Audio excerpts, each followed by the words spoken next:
Será que todo mundo tem um propósito de vida? Eu ouço muito esse questionamento por onde eu vou, e quando as pessoas olham para o meu trabalho ou enxergam tudo que eu faço, muita gente me pergunta, né? Nossa, como que você conseguiu ter coragem de fazer uma transição de carreira, de fazer uma mudança de vida? Como que você teve coragem de se expor, de se comunicar tanto? Ainda mais quem me conhece desde pequena e sabe que eu era uma criança, uma adolescente muito tímida.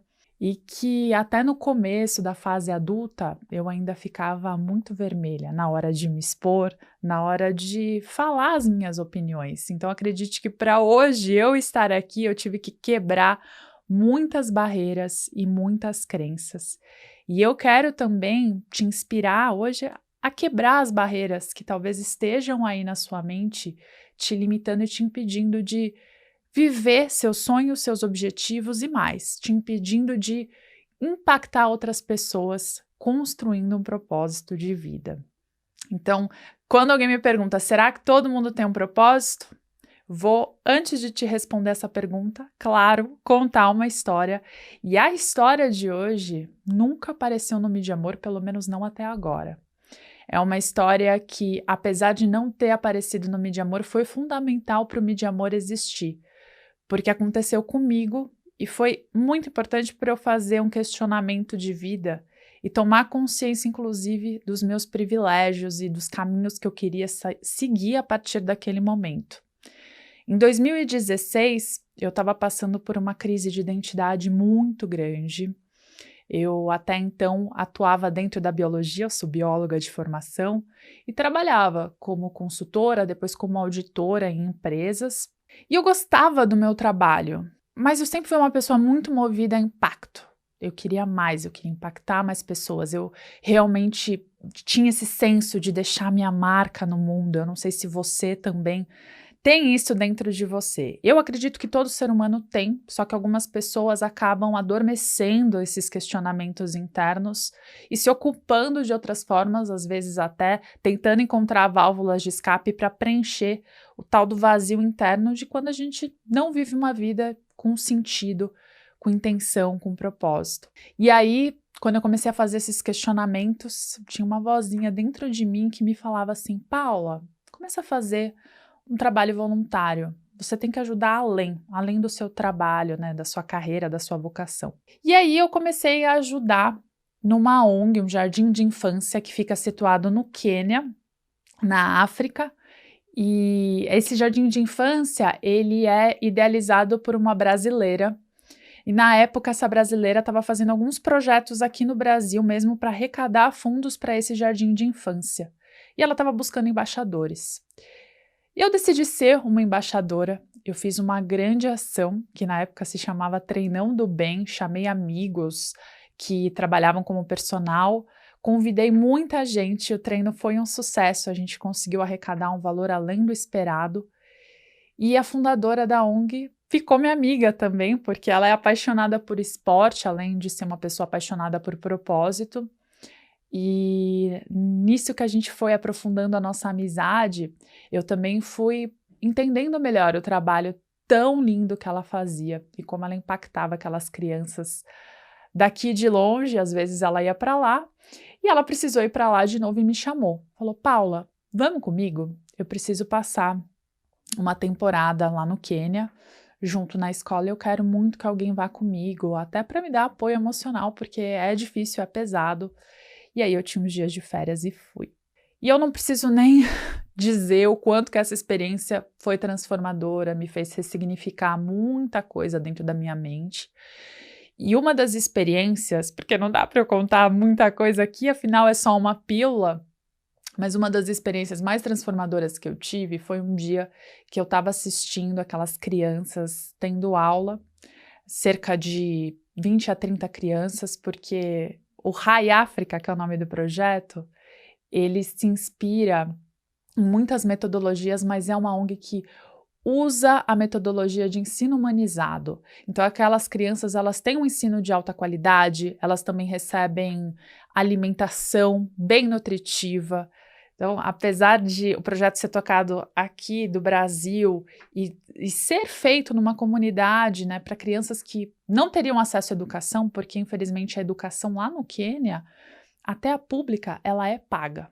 Então, eles dependem muito dessas iniciativas para que crianças em situação de vulnerabilidade social também tenham acesso à educação.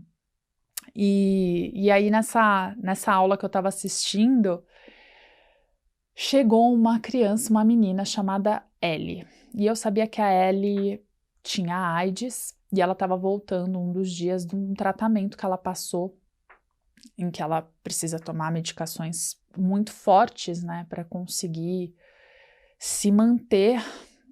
Eu fico até emocionada de lembrar a cena, porque a Ellie é uma menina que, além de tudo, ela tem alguns problemas de coordenação motora. E aí, quando ela chegou na escola aquele dia, depois desse tratamento, muito frágil, muito fraca, mal conseguindo falar, a mãe a trouxe, porque provavelmente aquela seria a única refeição do dia que a Ellie teria. E aí estava na hora do almoço, as crianças recebem um prato com arroz, feijão, ovo, algum nutriente também vegetal. E eu lembro que a Ellie, ela não tinha força para colocar o garfo na boca, de tão fraca e tão frágil que ela estava. E eu estava assistindo aquela cena e eu tentava não interferir muito porque eu era só uma visitante. Logo o meu tempo ali ia acabar e a realidade daquelas crianças, daquelas professoras ia continuar. E é uma realidade que se mantém muito. Só que vendo aquela cena, eu não consegui me conter.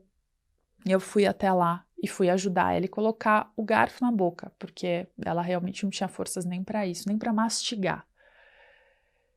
E aí eu lembro de eu conter as minhas lágrimas, porque eu não queria mostrar para aquelas crianças, né, uma tristeza, aquilo faz parte do cotidiano delas, mas ali na minha cabeça eu fiquei pensando, poxa, que injustiça. Ela nasceu numa comunidade africana, nasceu pobre, nasceu mulher, já com AIDS, com problemas de coordenação motora, de fala. Ainda bem que ela tem o RAI para ajudá-la a ter mais educação, a ter uma formação. Só que ela é uma criança, uma pessoa que já nasceu com pouquíssimos, mínimos privilégios.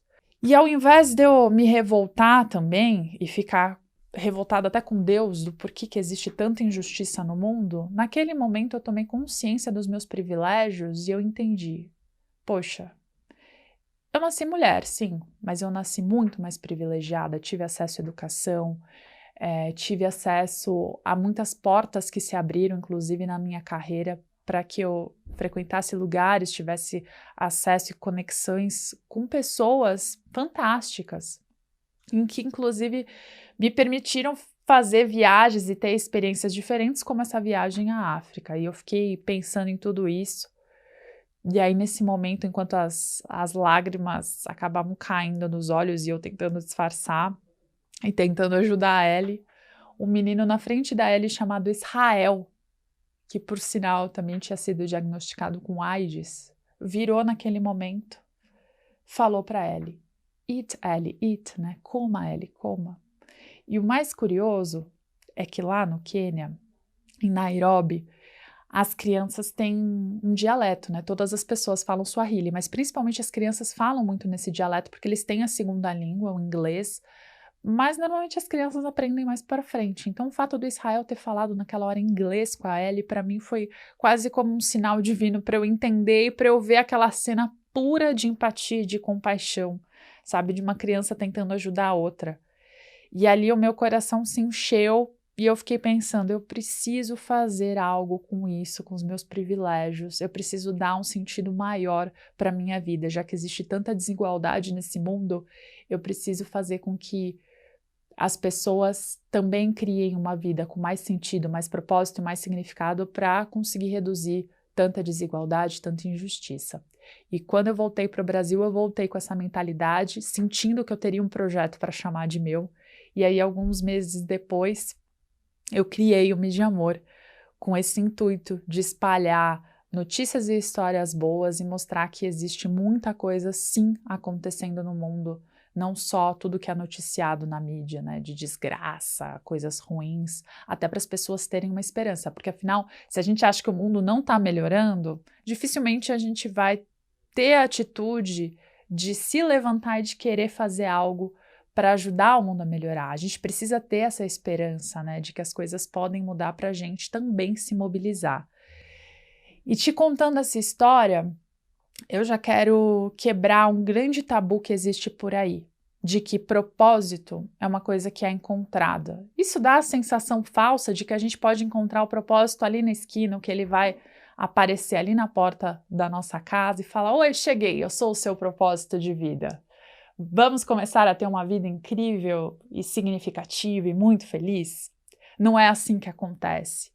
E eu não acredito nisso, eu acredito num propósito que ele, além de poder ser moldado, ser flexível e ser construído ao longo do caminho, ele vai surgindo diante do movimento, quando a gente se coloca para agir, quando a gente se coloca para ter experiências novas, para ter conversas novas.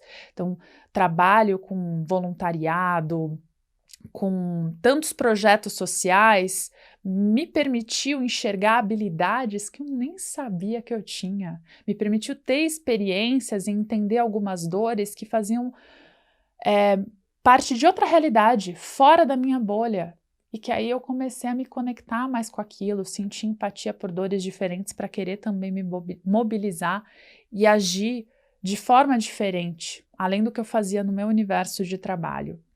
Diante disso, eu fiz uma transição profissional mais para frente, né? E o Mídia Amor, que era um hobby, passou a virar o meu trabalho. E, de novo, essa transição, ela durou cerca de 3 anos. Então, não foi de uma hora para outra, foi algo construído, foi algo que eu me permiti muito tentar fazer testes, fazer o que eu chamo de protótipos. E eu quero que você comece a refletir muito sobre isso. Primeiro que a gente na nossa sociedade é muito estimulado a procurar o que a gente quer fazer desde criança. Se pergunta para as crianças: o que você quer ser quando crescer? E aí a gente tenta se encaixar numa forma que já existe, né? A gente olha todas as profissões e fala: será que eu me encaixo ali? Será que eu posso ser publicitária, advogada? Claro, quando eu tenho privilégios que me permitem isso, senão eu faço o que aparece a primeira oportunidade que vem. Então eu me encaixo a o que aparece. E eu quero te trazer um conceito muito incrível do Simon Sinek, em que ele fala sobre a importância da gente começar não pelo quê, mas começar pelo porquê. Por que a gente quer ser o que a gente quer ser? Por que a gente quer dar um sentido para a nossa existência? Né? Qual é o nosso porquê? O que de fato nos motiva? Qual é o motivo para a gente agir? E esses questionamentos são muito importantes para a gente também entender o que fala mais alto na nossa alma, o que dá brilho para os nossos olhos. E por isso que eu falo que a gente pode usar todas as nossas emoções, todas, a nosso favor nessa construção do propósito. Porque a gente pode ter a ilusão de que só a alegria, só a felicidade vai nos levar a ter uma vida significativa, quando, na verdade, alguns sentimentos são essenciais para a gente fazer reflexões profundas e aí construir um novo sentido, como a tristeza. Se a gente não for capaz de sentir a tristeza e de ressignificar situações difíceis, a gente também não evolui, não amadurece emocionalmente. E a raiva que eu te disse, a raiva dessa sensação de injustiça que eu senti quando eu me dei conta também dos meus privilégios e vi a falta de privilégio de tanta gente como da Ellie, ela é fundamental para nos mover, para a gente entender quais causas que mexem mais com a gente. Porque existem muitas causas que precisam da gente e a gente não pode abraçar todas, né? O ideal é que a gente foque em uma, aquela que fala mais alto. E para isso você precisa tomar consciência, você precisa se expor e precisa ouvir, conversar com esse sentimento, assim como todos os outros. E se você é uma pessoa que de repente está numa fase de vida que você sente muita angústia, sente até um vazio interno, assim, e sente uma falta de sentido na vida, saiba que essa angústia está te sinalizando uma necessidade de mudança. Você precisa fazer algo com ela, uma transformação de vida, porque você não está vivendo de acordo com seus valores. É isso que essa angústia está te mostrando. Percebeu como a inteligência emocional, ela é potente, ela é poderosa? Porque quando você começa a questionar a necessidade por trás do sentimento, você também é capaz de dar um sentido novo para a sua vida. É por isso que eu gosto tanto desse conceito e é por isso que eu acabei mudando toda a minha vida para conseguir construir ferramentas para que as pessoas tenham uma vida com mais propósito usando as emoções. Eu gosto muito de uma frase que é: você pode usar o seu sentir para construir uma vida com sentido. É isso que eu desejo para você. E para isso você precisa começar a investigar as suas crenças limitantes, a sua mentalidade, porque quando a gente fica alimentando algumas histórias na nossa mente, como: ai, é tarde demais para começar uma mudança, é tarde demais para fazer algo, ou eu não sou capaz disso, ou o propósito não é para mim. A gente vai postergando muita coisa na nossa vida e vai se limitando por essas vozes internas que são tão cruéis, mas que também nos deixam mobilizados numa zona nada confortável de acomodação. Por isso que eu nem chamo de zona de conforto, porque ela pode ser bastante desconfortável. Mas como a nossa mente gosta de segurança, a gente se acostuma a ficar naquele desconforto, se acomoda e não age, não muda, por puro medo, porque a gente não acha que a gente é capaz de fazer a mudança necessária, que a gente sente que precisa, a gente até quer fazer, só que a gente acha que não consegue. E quando isso acontece, você começa a tentar buscar válvulas de escape, a se entorpecer com outras coisas para não sentir toda essa angústia. Porque a angústia, assim como a culpa, assim como a vergonha, dói. Só que você precisa encarar esses sentimentos para entender o que eles têm para te dizer e assim conseguir fazer as mudanças de vida. Essa é a reflexão que eu quero propor para você. E, de novo, eu sei que não é fácil, na minha vida não foi fácil, mas eu te garanto que a única forma da gente ter paz é vivendo uma vida alinhada com os nossos valores, com o que a gente acredita. E para isso a gente precisa ter coragem de sentir. Quando a gente tem essa coragem, apesar de doer, a gente vai em busca de uma vida com muito mais significado. E é isso que acaba nos dando motivação para a gente acordar todos os dias pela manhã. E essa é a diferença, inclusive, de você ter só um trabalho ou só uma carreira. Sabe aquela pessoa que vai trabalhar todos os dias reclamando, falando que nada tem sentido, achando que a vida é só aquilo? É porque ela não enxerga esse porquê, esse motivo do que ela faz, né, das coisas que ela escolhe. E aquela pessoa já que não importa o que ela faça, não importa o trabalho dela, que vai trabalhar com brilho nos olhos, vai trabalhar sorrindo, se preocupa com as coisas que ela fala para outras pessoas, é uma pessoa que já consegue entender que o propósito vai muito além do que ela executa, do que ela faz. Mas o propósito, ele passa pela existência dela, ele passa pelo que você é, pelo que você transborda para os outros. Porque você tem o poder de impactar as vidas que vêm ao seu encontro, mas você pode escolher também ficar numa posição passiva e não fazer nada, e até se enxergar como vítima das circunstâncias e deixar a vida te levar, como já diria aquele lema do Zeca Pagodinho, ou você pode escolher sim assumir as rédeas, assumir o controle pela situação e fazer as mudanças que você acredita na sua vida. E o que eu desejo para você é isso, que você faça essa mudança. Por isso que eu quis te contar essa história, para poder causar uma reflexão que te leve a construir essa vida com muito mais propósito, porque sim, propósito é para você. E todo mundo pode não encontrar, mas construir uma vida com propósito. Para a gente finalizar essa pílula, eu quero te sugerir uma prática. E aí, na prática de hoje, o que eu pensei em trazer é a construção de objetivos com alma, porque muitas vezes a gente idealiza alguns objetivos para a gente que são muito incentivados pelo que as outras pessoas alimentam na nossa cabeça, então por comparações ou por expectativas que surgem, por alguns ideais imaginários. E eu quero que você se conecte às suas emoções mais profundas. Eu quero que você pare um momento e enxergue quais as causas que mais mexem com você, o que realmente faz com que você tenha vontade de mudar, o que te incomoda O que faz você querer se levantar todos os dias? E quais são os momentos que você sente também mais prazer, mais satisfação, que você nem enxerga o tempo passar? Sabe aquela coisa que você faz com tanto prazer, com tanto amor, que você perde a noção do tempo, você perde a noção das horas. Mas o que as outras pessoas ao seu redor também falam que você é bom em fazer, é boa em fazer, o que você tem talento, as pessoas te procuram para fazer o quê? Comece a fazer esses questionamentos para realmente construir objetivos com alma e para se imaginar que tipo de vida você quer construir. Não só pensando em como você pode ser mais feliz, mas que marca você quer deixar aqui no mundo e quais objetivos vão ser necessários para você causar esse impacto. Comece com pouco e depois você pode ir mudando e construindo esse objetivo. Não tenha medo de fazer testes. Na verdade, eu te recomendo, faça testes.